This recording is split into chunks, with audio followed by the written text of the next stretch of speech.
E aí pessoal, belezinha? Professor Sidgley Oliveira na área e vamos para mais uma aula de língua portuguesa. Na aula de hoje vamos fazer uma revisão dos tipos textuais. Nós vamos estudar alguns no decorrer dessas 4 semanas que a gente tem aí no segundo bimestre, dessas 4 primeiras semanas.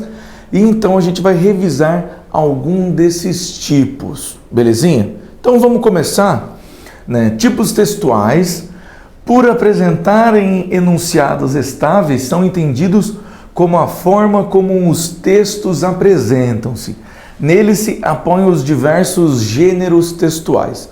Então vejam, pessoal, quando eu falo de tipos textuais, a gente está falando das formas desses textos. Redação. Dentro da redação a gente vai ter inúmeros tipos de redação.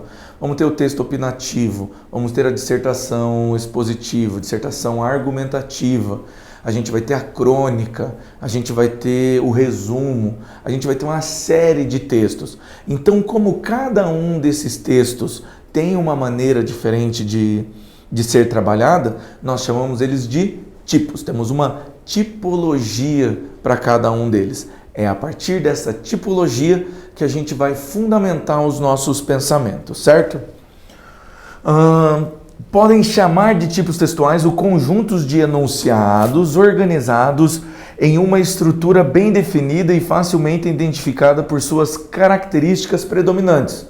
Opa, como assim? É exatamente como o professor falou agora há pouco. Cada texto vai ter a sua característica. Então, por exemplo, nós temos textos que são extremamente parecidos na sua forma. Nós temos a resenha e temos o resumo, certo? São 2 tipos de textos que são muito parecidos. Qual é a diferença um do outro? A resenha, ela não conta tudo o que acontece num trabalho, num texto, num filme. O resumo conta. Porém, ambos são resumo. A resenha, você quer ver um filme. Você está aí na tua casa agora, nessa pandemia aí, você tem 2 tipos de ver um filme. Você pode sentar, abrir, sei lá, o Amazon Prime, a Netflix, e ficar ali. Você olha a capa, parece bacana isso aqui. Vai lá e coloca para assistir. Ou você pode ir atrás de recomendações. Nessas recomendações, vai ter lá uma sinopse, vai ter uma resenha desse filme. Você vai ter toda a partezinha ali que vai contar sobre como esse filme trabalha, sobre o que esse filme é, o que esse filme faz, qual é o assunto principal desse filme. Então, tudo isso faz parte da nossa construção. Veja, se fosse um resumo que você tivesse acabado de ler, você não ia querer ver o filme. Nossa, mas já contou o final. Que absurdo. Não. Então, faz um teste aí agora. Pega teu celular, pausa aí o vídeo, daí pega teu celular e procura a resenha de qualquer filme que você já tenha assistido. Ele não vai te contar o final, ele vai te contar partes do enredo, justamente para que você não tome spoilers, não fique sabendo das partes importantes do filme. Agora procura um resumo do mesmo filme. Ele sim vai contar começo, meio e fim, só que de forma resumida. Então, tipos textuais parecidos, porém são muito diferentes. É isso que a gente quer trazer aqui. O termo tipologia textual, outra nomenclatura possível, designa uma sequência definida pela natureza linguística de sua composição.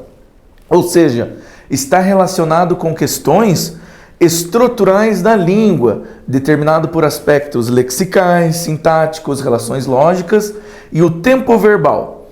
Objetivamente, dizemos que o tipo textual é a forma como o texto apresenta-se. Então, pessoal, pensa da seguinte maneira. Você tem que ter uma crônica. Uma crônica é um texto de característica de opinião. E temos o texto de opinião. Os dois são iguais? Não. Por quê? Porque na crônica nós vamos usar uma linguagem diferente do que nós usamos no artigo de opinião.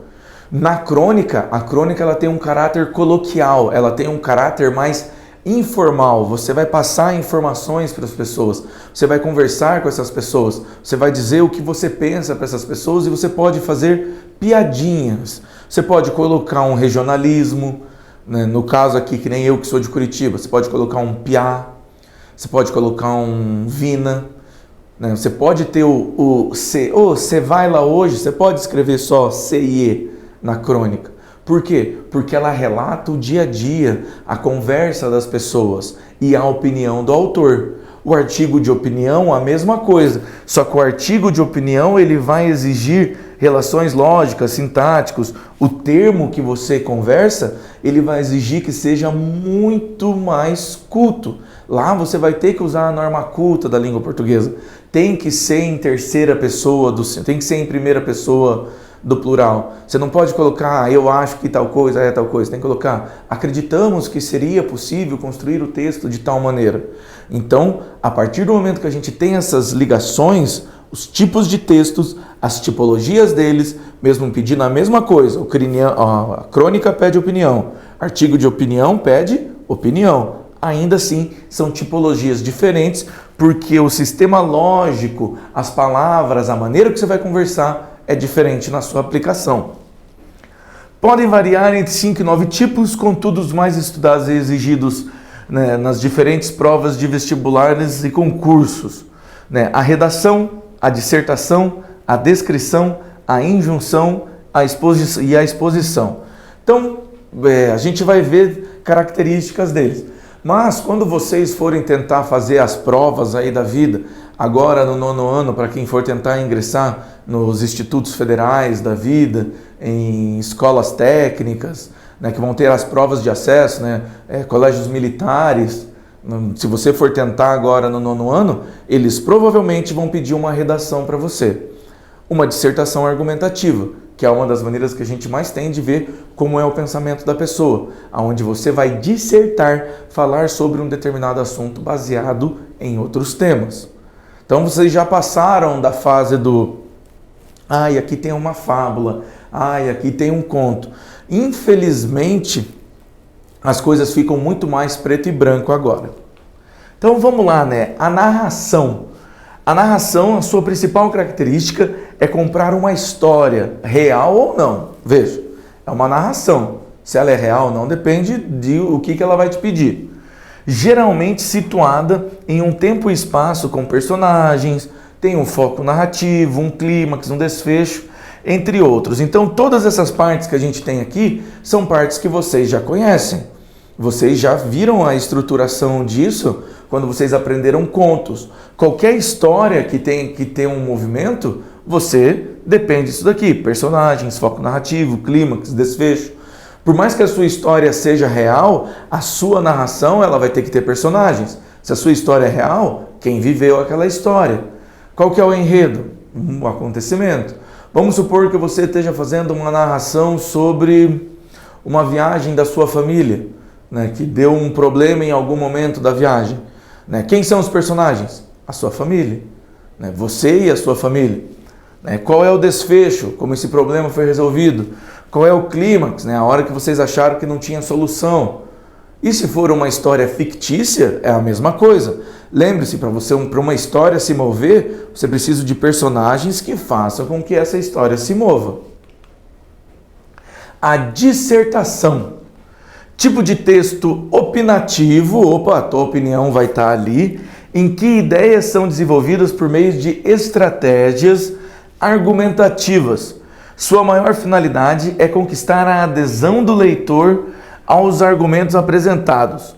O gênero que se apropriam da estrutura dissertativa são o ensaio, a carta argumentativa, a dissertação e o editorial. A dissertação argumentativa é o gênero que é mais cobrado no Enem. O Enem sempre pede para fazer uma dissertação argumentativa baseada em algum assunto. Aonde que você vai tirar a argumentação? Porque você pode pensar, professor, mas eu não sei sobre determinado assunto. Opa, calma. O Enem vai te dar o subsídio. O Enem vai estruturar para que você consiga montar bem montado o seu texto, para que a sua história fique bem contada. Então vejam, a partir do momento que você está conseguindo dissertar sobre, opinar sobre, porque você conseguiu entender o texto que foi passado para você. Então o Enem, o que ele faz? Ele te dá 3 textos. Então eu vou pegar aqui 2015, que o tema do Enem foi sobre a violência contra a mulher. Então eles colocaram 2 gráficos e um texto. Cada um desses gráficos mostrando estudos sobre a alta da violência contra a mulher e um texto também falando sobre. Era a partir dali que você ia escrever sobre isso. Você ia ter que saber ler o gráfico. Você ia ter que entender qual eram os números que o gráfico estava te passando. Um gráfico ele exige uma determinada leitura, que você conheça a diferença entre o verbal e o não verbal. Se não tiver esse conhecimento, acaba ficando muito complicado. Você ia ter que bater os dados desses gráficos, mais as informações deles, mais a informação do texto, e então poder redigir a sua dissertação argumentativa. Isso quer dizer que o seu conhecimento de mundo também vai entrar. Tudo que você trouxe para o mundo, as suas experiências, as suas vivências, também vão entrar no texto. Tranquilão? A descrição. Descrição tem o objetivo de descrever objetiva ou subjetivamente, ou seja, de maneira rápida ou de maneira enrolada, coisas, pessoas ou situações. Este gênero que se apropriam da estrutura descritiva são o laudo, o relatório, a ata, a guia de viagem. Também pode ser encontrados em textos literários da descrição subjetiva. Então veja, pessoal, a partir do momento que você faz uma descrição, você pode fazer uma descrição tanto objetiva, né? Eu estou numa sala que tem uma mesa, uma câmera e uma televisão na qual eu estou dando aula. Acabei de fazer uma descrição subjetiva. Mas eu também posso dizer, eu estou numa sala que tem uma mesa que, né, ao meu ver, é amarela, tem as pernas de alumínio, uma televisão que deve ser de não sei quantas polegadas, né, tem um flip chart com algumas folhas de papel, eu estou utilizando um passador de slides, tem uma câmera de cor preta, tem a luz, tem o operador que está usando uma jaqueta, uma calça, um tênis. Aí eu estou fazendo uma descrição subjetiva, eu estou enrolando, estou sendo detalhista. Agora vejam aqui, ó, um laudo tem que ser detalhista. Imagine um prédio, o engenheiro chega no prédio e vai fazer um laudo sobre o prédio, ele vai lá e coloca, tá de boa. Ele não pode colocar tá de boa num laudo. Ele tem que colocar a descrição do que ele avaliou no prédio, se as pessoas podem ficar lá dentro ou não. Beleza? A injunção são textos que apresentam a finalidade de instruir e orientar o leitor utilizando verbos no imperativo, no infinitivo ou presente do indicativo, sempre indeterminando os sujeitos. Os gêneros que se apropriam da estrutura injuntiva são manuais de instruções, receitas culinárias, fábulas, regulamentos, editais, códigos. Por que eles estão no modo imperativo? Porque a gente não pode ter dúvida de sua interpretação. Quando você pega uma receita de bolo, vamos supor que você pegou uma receita de bolo, lá não diz, se você quiser, você pode usar 3 ovos. Não, lá está te dando uma ordem. Pegue 3 ovos, separe as claras da gema, use 500 ml de leite, né? Coloque o forno a 100 graus. Ele está te dando ordens, você tem que seguir elas. Você escolhe se você segue ou não? Verdade, você escolhe, mas pode ser que dê errado. Por exemplo, a sua mãe ela fala com você, meu bebezinho, você poderia lavar a louça para a mamãe? Aí ela chega e fala, lava a louça. É um imperativo, ela está te dando um comando, certo? A exposição, né, o texto expositivo tem por finalidade apresentar informações sobre um objeto ou fato específico, enumerando suas características por meio de uma linguagem clara e concisa. Os gêneros que se apropriam da estrutura objetiva, reportagem, resumo, fichamento, artigo científico, seminários. Então a exposição é onde você vai expor algo, onde você vai contar algo. Por isso que os artigos jornalísticos, né, os textos jornalísticos entram aqui. A notícia ela busca expor algo que aconteceu em um determinado momento. Perdão, pessoal. O resumo, o fichamento, o artigo científico, todos eles estão buscando expor uma ideia. Tranquilão? Texto para que você conheça os detalhes de cada um tipo textuais citados. O Sítio de Português preparou uma seção, né, de tipologia textual. Você encontrará vários artigos de como discutir as características que compõem a narração, a dissertação.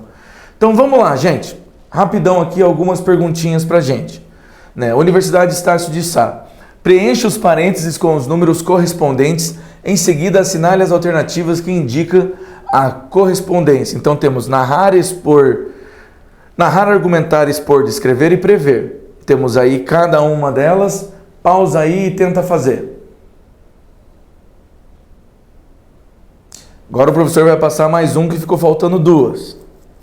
E as alternativas aqui embaixo. Pausa aí e tenta fazer. Então vamos lá. Ato próprio de textos em que há presença de conselhos e indicações de como realizar ações e o emprego abundante do verbo no modo imperativo. Então, a gente já sabe que ele é um texto injuntivo. Então, ele está prescrevendo. Já sabemos que é o 5. Quantas começam com 5? Temos duas que começam com 5, ou a B ou a C. Belezinha? Ato do próprio texto que há apresentação de ideias sobre determinado assunto, assim como explicações, avaliações, reflexões, faz o uso de linguagem clara, objetiva e impessoal. Então, né, expor, narrar, argumentar, expor, descrever e prescrever. Então, é expor, você está expondo algo. E agora a gente já consegue matar, né? Opa! Aqui, ato próprio de texto que se encontra um fato, fictício ou não, acontecido num determinado espaço de tempo envolvendo os personagens e ações. A temporalidade é um fator importante nesse tipo de texto. É a narração. Então, 5, 3, 1. De acordo com o que a gente tem aqui, fica a alternativa daí, 5, 3, 1, 4, 2, a letra B. Beleza então, pessoal? Muito obrigado e até a próxima.